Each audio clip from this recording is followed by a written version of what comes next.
Vote আসলেই রাস্তা ব্রিজের প্রতিশ্রুতি দেয় সবাই, ভোট মিটলে গ্রামমুখো হয় না কেউই। গত কয়েকটি নির্বাচনে সেই একই ছবি। রাজনীতির কারবারিদের এই চাতুরি ধরে ফেলেছেন গ্রামের সাধারণ মানুষজন। তাদের ধৈর্যের বাঁধ ভেঙে গিয়েছে। বালুরঘাট ব্লকের জলঘর গ্রাম পঞ্চায়েতের ছোট দেউড়া গ্রামে প্রচারে যান তৃণমূল নেত্রী এবং জেলা পরিষদের সভাধিপতি চিন্তামণি বিহা। তাকে দেখে গ্রামবাসীরা প্রবল বিক্ষোভ দেখাতে শুরু করেন, রীতিমতো তাড়া করেন তাদেরকে। ক্ষোভের মুখে পড়ে কার্যত গ্রাম থেকে পালিয়ে যেতে বাধ্য হন চিন্তামণি। গ্রামবাসীদের কি অভিযোগ? বালুরঘাটের ছোট দেউড়া গ্রাম যেন এক বিচ্ছিন্ন দ্বীপ। গ্রামের পাশ দিয়ে বইছে কাশিয়াখড়ি। গ্রামের একদিকে কাশিয়াডাঙ্গা গ্রাম আর একদিকে দোগাছি ফরেস্ট।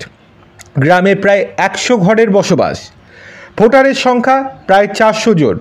বালুরঘাট শহরে যেতে গেলে খানাখন্দে ভরা মাটির আল ধরে 2 কিলোমিটার ঘুরে বড় রাস্তা ধরতে হয়।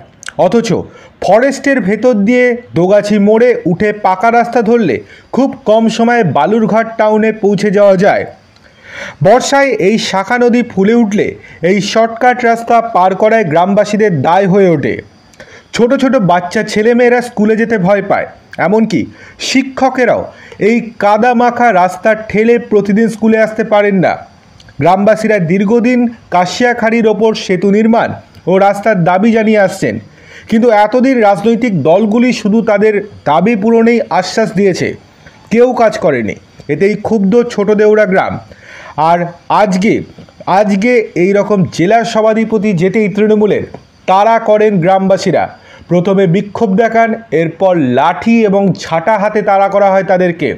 ভয়ে কার্যত গ্রাম ছেড়ে পালান তারা।